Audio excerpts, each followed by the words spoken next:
My name is Joe Foster, and I work here at Edelweiss and have for quite a while.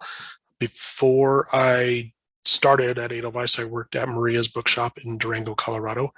And um, during basically, I was a buyer there both before and after um, Above the Tree Line came to be. Um, Above the Tree Line is the name of our company, and Edelweiss is our product. And Edelweiss Analytics is an offshoot of that product. So I was a buyer before the analytics tools existed, and then when they came out, my employers gave me the task of learning how to use it, and so I did. And la-di-da, here I am, years later. So today we are going to be talking about Basecamp and Summit subscription levels. Those are the two subscription levels for the analytics tools. Basecamp is obviously the first one. Extraordinarily affordable. It's free for the first year and then $25 a month after that. Essentially what Basecamp does for you is it shows the sales and inventory history for comparable titles in Edelweiss. So essentially, I say essentially a lot, so I apologize in advance for that. But what happens is, you see a comp title, and if you're not subscribing to analytics tools, specifically Basecamp, it's just going to show basic data about those titles, and any conscientious buyer is going to go and take a look at those. And that usually means going and plug in ISBN into your point of sale system and looking there. So basically what happens is that we get a feed from your point of sale system each night, and it feeds your sales and inventory levels for those titles, and you get to see it right there in Edelweiss while you're buying. So it drastically speeds up the process and gives you that extra level of security and knowledge while you're doing the low stakes gambling that is book buying. One note real quick is that my colleague Nikki is in the chat and is going to be answering questions there. So if you have questions as I'm blathering on here, feel free to plug them into the chat and Nikki will help you out. And she'll also let me know if there's anything that I've drastically missed. Yes. One thing that I did notice is that there are, like, the vast majority of people who registered for this webinar are brand new stores, which is incredible. There's been a huge resurgence, and so welcome to all of you, and thanks for joining us today. That kind of changed a little bit how we're presenting today. So I'm going to do more of a basic rundown than something in depth, but I'll show you where to find more in-depth information as we go. So the Basecamp level is a very, very basic thing. Feeds your info into Edelweiss, and you can see it while you're buying. The Summit level does that, and also will throw your store's data, your sales and inventory, into a bunch of different graphs and tools that you're able to dive into your own categories and also see what's selling at other stores, what are you missing, gaps and such in your inventory, and kind of see how what is essentially your biggest investment in your bookstore is doing for you. Sometimes we see that people's inventory drags them down and is their biggest liability, which is not how it's supposed to work. There are a ton of tools in the Summit level. This is a lot of them listed here, and one of the big things that I hear and that I understand is that you log into Edelweiss Analytics, you look at the page, you're like, okay, like, what am I doing? Because you don't want to just log on and say, okay, I'm going to use analytics today. It's too much, it's too big. It's kind of like walking into a bookstore and saying, I'm going to read the books. That's not quite how it works. So I always really recommend that people go in with a task in mind. If you notice that your board books in the kids section is looking a little bare or a little full, you can go in and see what you're missing of the great selling board books around the industry and see any gaps that you may have. Or conversely, if you can't shelve anything in that section anymore, you can really quickly see books that you could easily get rid of, which is no commentary at all on the quality of those books, more just maybe your ability to sell them, for better or worse, or it's just something that your customers aren't interested in. So what we're going to do today is taking, barring having a task-oriented look at analytics, we're going to show you what it's like to have a schedule for your analytics usage. And in the course of that, we're going to show you a lot of the tools that are available and kind of bounce around a bit and show you what's possible. So within a schedule of activities, this is how I generally used the analytics tools.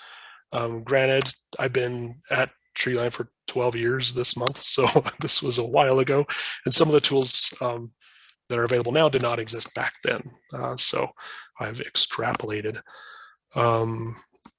We'll dig into this a little bit more. You don't have to screenshot this or anything, but really what it comes down to is on the daily basis, there's not really any thing that you need to do every day in analytics. It's not that urgent, I guess. Generally, what I like to do is look at things on a weekly basis. There are a few things that I think make sense to look at on that regular of a basis, and then some other stuff to look at monthly, and then some stuff quarterly, and then annually. Down at the bottom there, you'll see a link that I'm assuming that Nikki's going to throw into the chat for you, and this is the framework for our webinar today. And so now we're going to pop into a demo, and hopefully you can now see my screen. There's always I get a little sloppy sometimes with the transitions in these. But this is the document, the suggested schedule of analytics tasks. And it kind of explains the reasoning behind some of this. And so again, the daily stuff, not a huge deal, nothing to be super concerned about.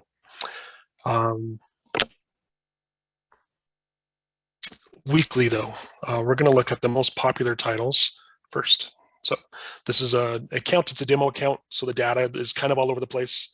So it's, I wouldn't pay attention to the data so much as what the tools are providing you. So when you have an analytics account, in the summit level, if you have multiple stores, you can see them listed there.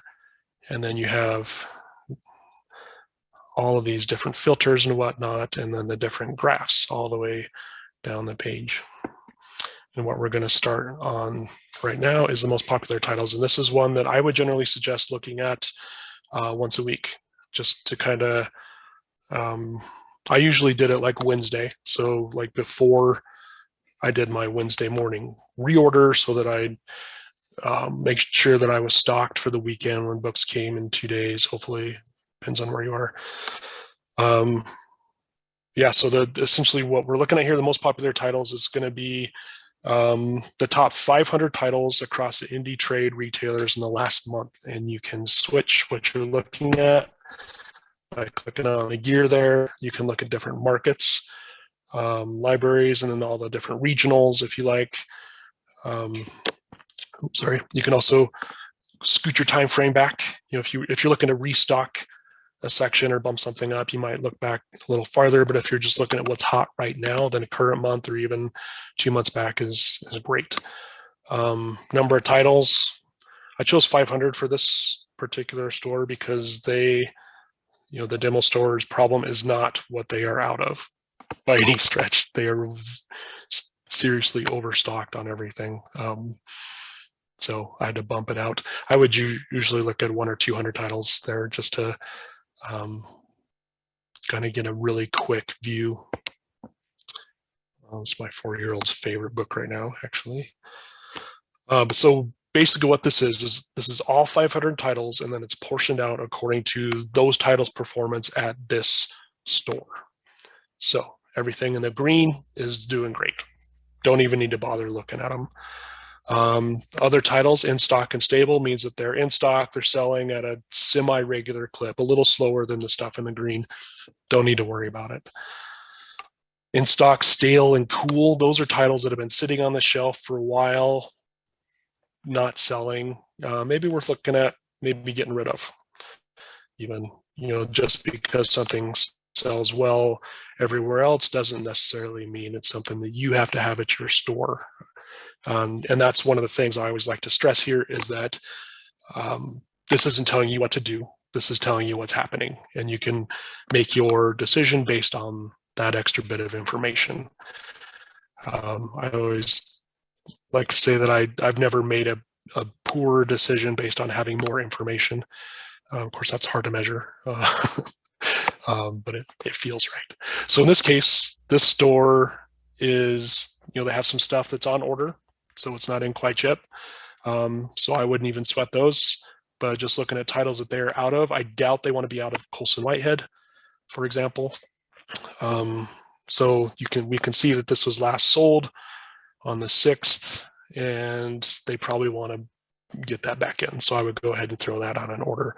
Really, the easiest way to do that would be to just copy and paste the ISBN into your point of sale system. Depends on how your POS works. But if you want to create an order in Edelweiss and do it all at once, you can do that like so. Just go to orders and grab, probably have to create a new order so you're not throwing something on front list, but you're used to that, I'm sure. So super easy. And one thing that's worth mentioning here as well, so if you're doing some reordering for HarperCollins, for example, you can go ahead and refine your graphs by that publisher. It takes just a second to load that up. So then you know which HarperCollins titles you should that you're out of, that you can reorder real quick. Right. We can also do saved filters. So if you want to get, really dive in, you could do fiction HarperCollins that are out in paperback, or however you want to do this. Save filters are pretty amazing. You can do a lot of different things. Like here's one probably done in another demo. This is Hachette hardback fiction. So let's see what we're missing there, etc. You can see if we view titles in grid, we're going to be able to see the list of titles rather than the slideshow there, basically. And you get a little bit of extra data, including market data, and then data at your specific store. So you'll be able to see sales within the given time frame and all that kind of fun stuff. And again, so that's something that I would probably do once a week, like midweek, just to make sure that you're not missing something big. It's really, I think it's easy to miss stuff. There are a lot of titles out there, and you're dealing with a lot at your job, and you're not just doing this. So the next thing, weekly, and this is kind of a more than anything, it's I don't want to tell you that this is here, but one of the benefits of using the analytics tools is you get access to Edelweiss 360, which is a really great, really easy, quick way to create targeted email blasts for your customers. We can see titles that you have on order, titles that you have in stock and all that kind of stuff. And you can really quickly create a newsletter based on those things. You can add events, and then just plug those into a newsletter. Like here's a new cookbooks demo that my brilliant colleague Shayna created. And it will fill in here in just a second. So we can see that she added a number of cookbooks there that she wanted to call out, and then a courtyard tour, and we can see what that's going to look like. You can customize this quite a bit by adding blurbs from either publisher copy on Edelweiss, or you can add staff reviews, all that kind of stuff. Lots of cool things that you can do there. They look nice, easy to send out. It'll take you minutes to create one, especially once you get used to doing it. So really a handy dandy thing. It's also a way to put some money in your pocket, because you can choose publisher boost books that pay a bit. But one thing about that, about 360 in general, is, I want to move something, sorry. I couldn't see my screen. Shayna, who is our specialist on 360, did a webinar a little bit ago on 360. So if you go to abovethetreeline.com, Edelweiss Summer Sessions, you can watch that webinar and get a lot of good details about how that 360 program works. So that's the weekly stuff. I'm going to pop now into monthly. One of the things to point out is that there are really two graphs here that do basically a market analysis. That's going to be the most popular titles and the top not yet released titles. The rest of these graphs are going to be diving into your own inventory. So just to add that a little bit of nuance in there. So the top not yet released titles here, this is something I would check monthly. This is actually a good time to start checking for September titles. So right now we're looking at titles that came out today or later.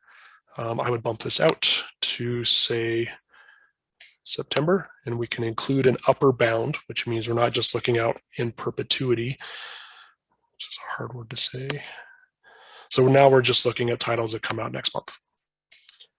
And this is something that I would do again once a month, just kind of, for lack of a better term, to kind of crowdsource your front list buying. Like I mentioned earlier, it's extremely easy to miss things, and especially when you're buying front list because of drop-ins and the just sheer size of catalogs and that sort of stuff. Right now we're looking at HarperCollins again, so we're missing some romance here, aren't we all? Oh. Anyways, I'm going to block out that refinement, so it's going to refresh the page once we remove HarperCollins from the sorry, sometimes I embarrass myself. All right, so this is now going to show across all publishers the top 500 titles. And again, this is based not on sales, of course, because these books are not out yet. So this is going to be based on orders from other stores who use the analytics tools, so other analytics subscribers. It's all aggregated. It's all anonymous,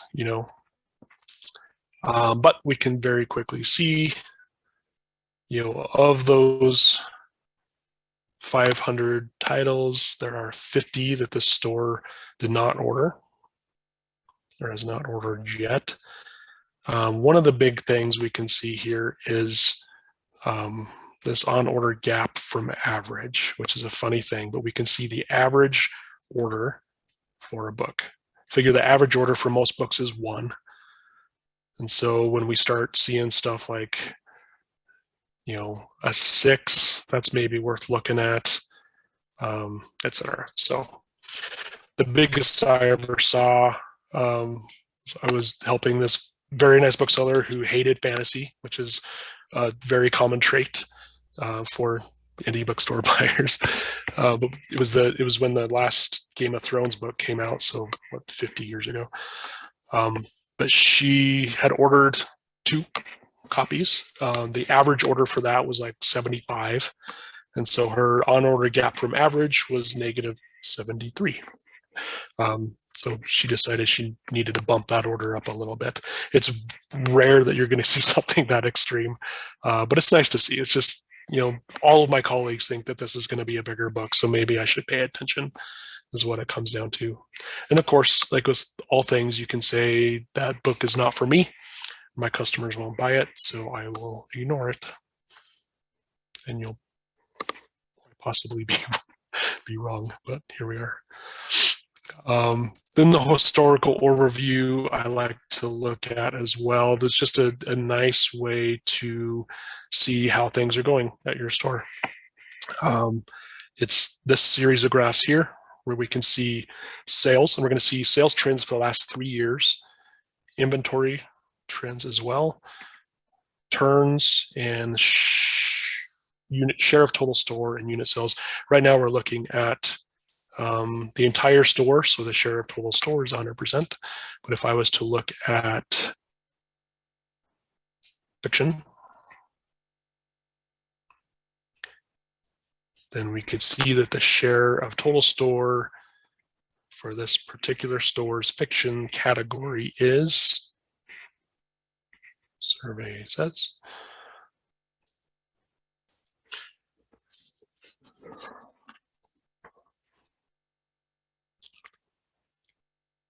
about 25%,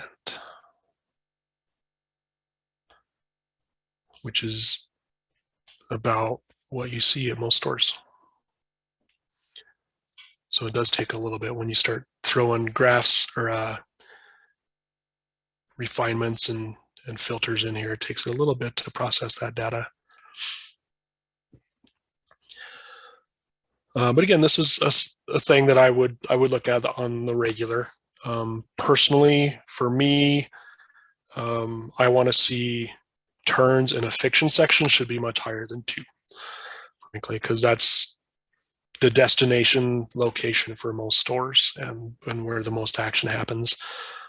So basically, we can see that the store's inventory has creeped up quite a bit over the last few years. Granted, the last few years have been rather anomalous and maybe hard to measure, but like I see with this store, I see every time I pop in here, they really need to do returns, is what it comes down to. But again, something to look at on the regular. You can look at, if you're about to do a front list for HarperCollins, for example, you can come in and see what your turns are for HarperCollins and kind of gauge your buy accordingly. So also within that monthly is the restock support, which I will pop down to. So all point of sale systems hopefully have a very easy way for you to create purchase orders based on what's been selling the last few days or last week or however often you do your front list or your backlist reordering. It can be easy to miss stuff or accidentally throw stuff off of a purchase order because you're like, you're in a rush, you're going through it all. But this is a nice way to kind of catch that. It's like a final sweep. And again, I don't think it's necessary to do it more than once a month or so, just to kind of come in and see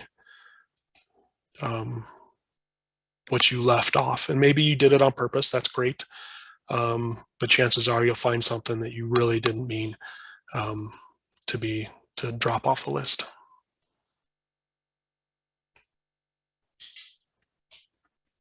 All right, so now we're going to bump into the quarterly stuff.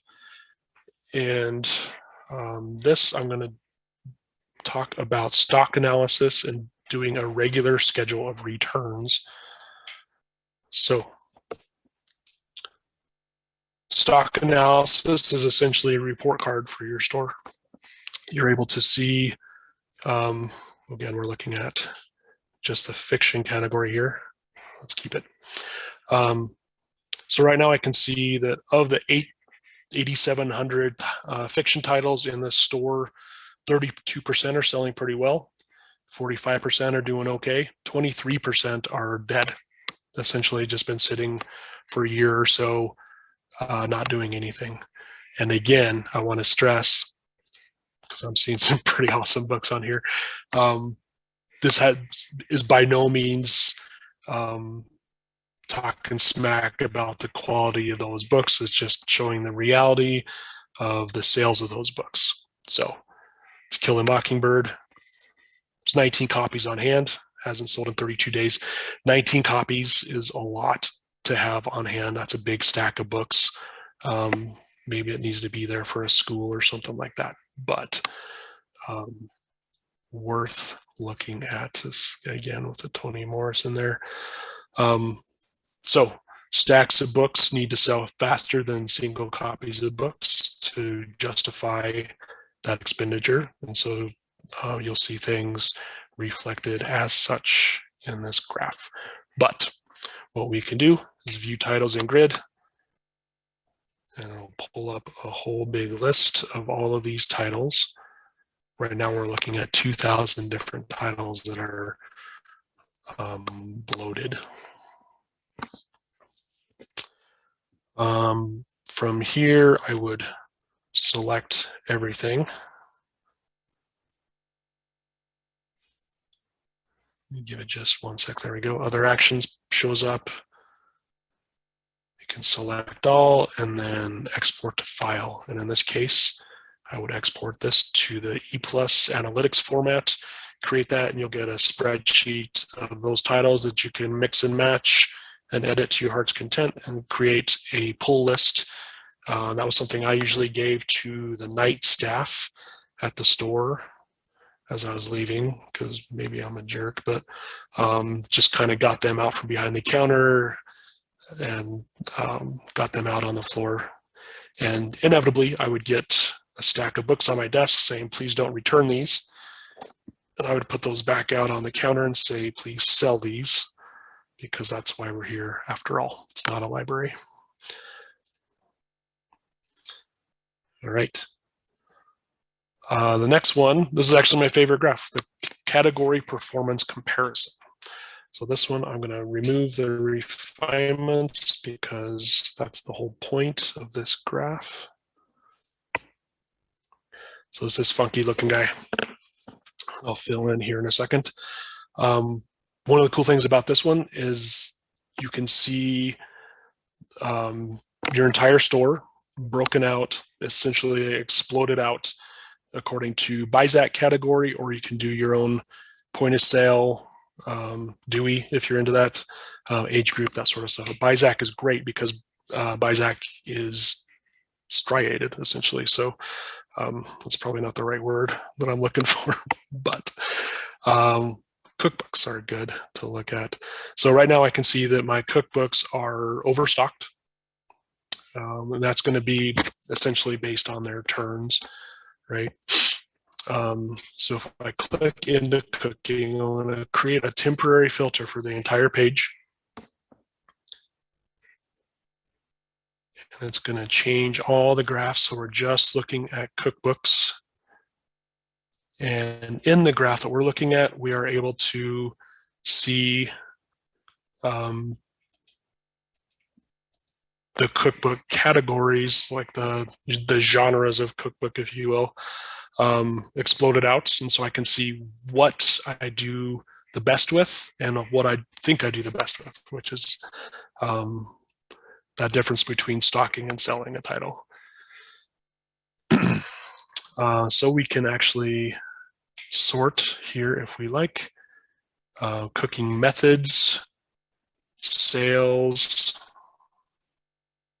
and inventory level. It's looking pretty good. Still, the turns are a little bit low on that, but anyways, really great to look at that way. And I'm going to, because methods does pretty well, I'm going to look at that. And again, that creates another temporary filter, and then you can see what those methods are.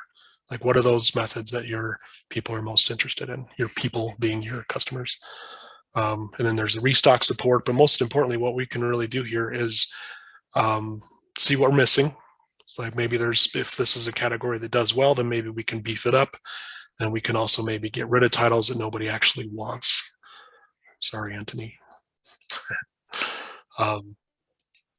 Yeah, so a really great way to kind of do a give and take in a way.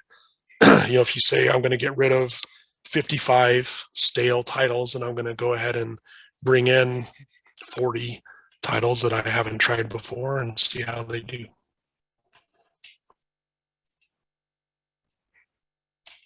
All right. And the next one is the shelf report. Now this one's difficult to show because I don't have that connected to the demo account because it's a thing. But essentially, what the shelf report does is it a couple times a year, it's going to take a snapshot of what's happening at your store, but also around the industry, being everybody else who uses the analytics tools. And it creates baselines. So we can say, for example, like my turns in this category are 3. Is that good? Is it bad? Well, let's take a look.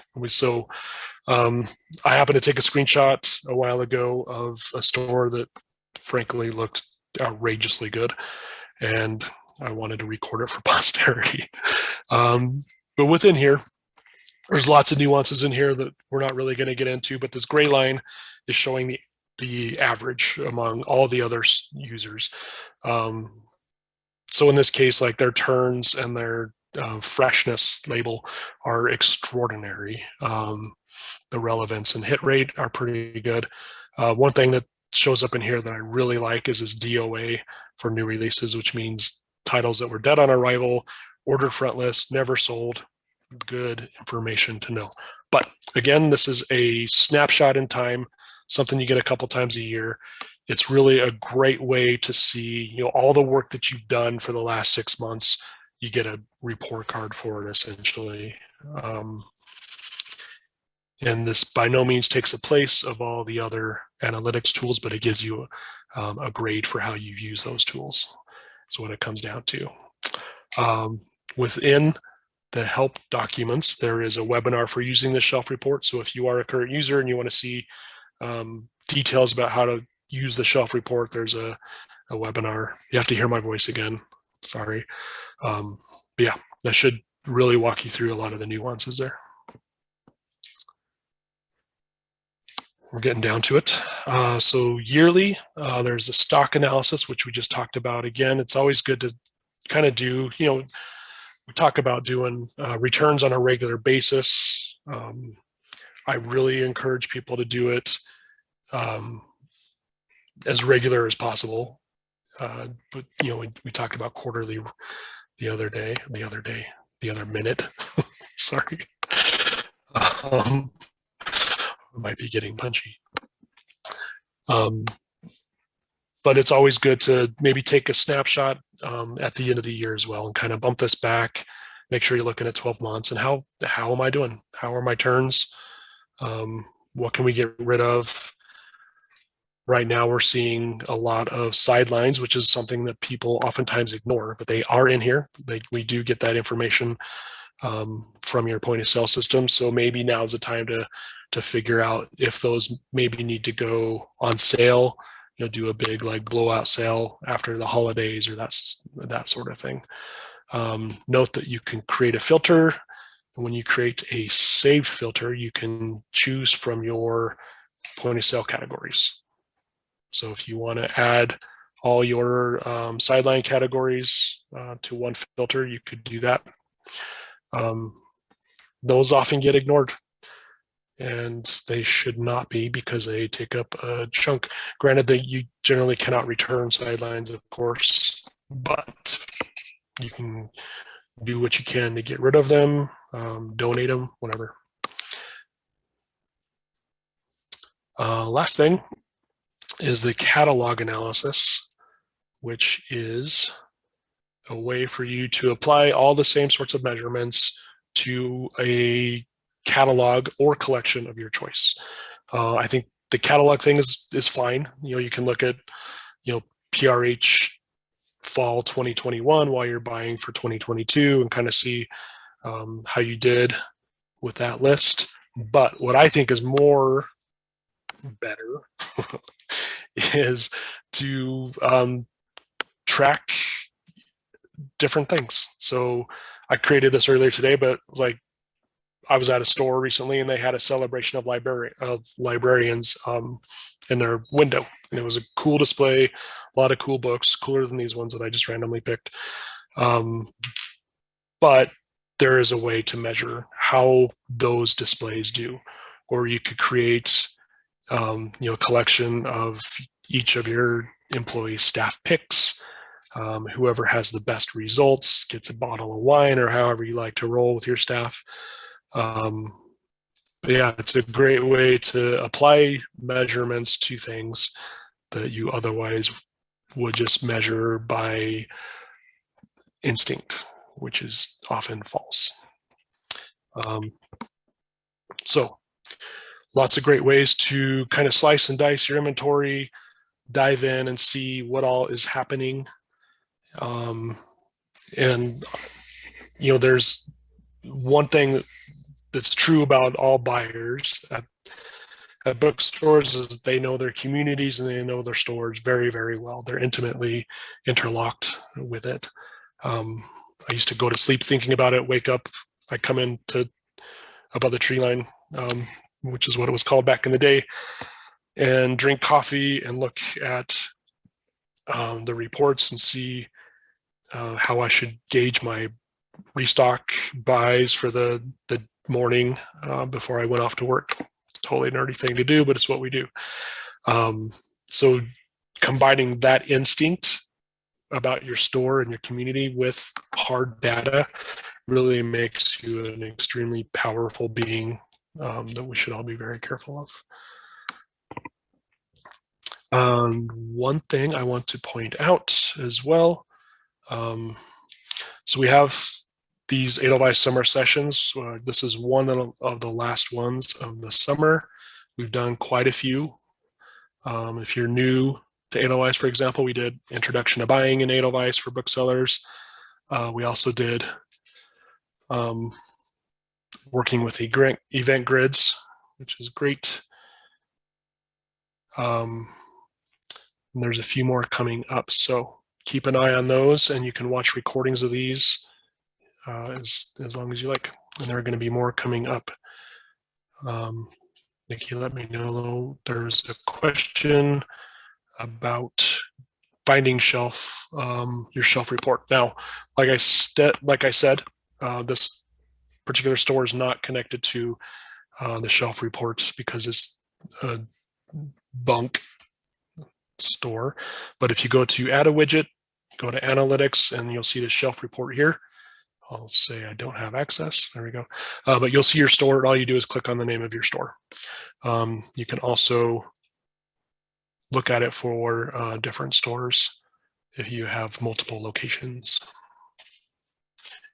If you want to find the help documents for analytics, best thing to do is in Edelweiss, click on the question mark up here, and you'll see your very special list of help documents. And there's always also one for Edelweiss Analytics, and you can choose the one for retailers. And you'll pop in there and see all the stuff I just showed you. One nice thing as well, in the new user training up here, you'll see, so this is like everything really detailed, like extraordinarily detailed. The new user training is going to be a little bit easier to dive into, kind of gets you started a little bit differently. So you'll see a lot of read versus watch opportunities there, which means that there are recorded videos. And then there are a couple others. There's using Edelweiss for returns, how to use Edelweiss to balance your inventory, that kind of stuff. So lots of opportunities for you in there. All right, and that is what we have for you today. If you have additional questions, feel free to throw them into the chat, and Nikki will take care of you. Otherwise, if you email us at support@abovethetreeline.com, then we have a team of people standing by waiting to help you. If you are seeing oddities in your data, something doesn't quite look right, just note that oddity. That ISBN and what you're seeing is extraordinarily helpful. And we can usually track down anything that might be happening in there as well. And we have data specialists whose job is to do such things, and make sure that all the data that is flowing through correctly. All right. So thank everybody so much, and we will talk to you later.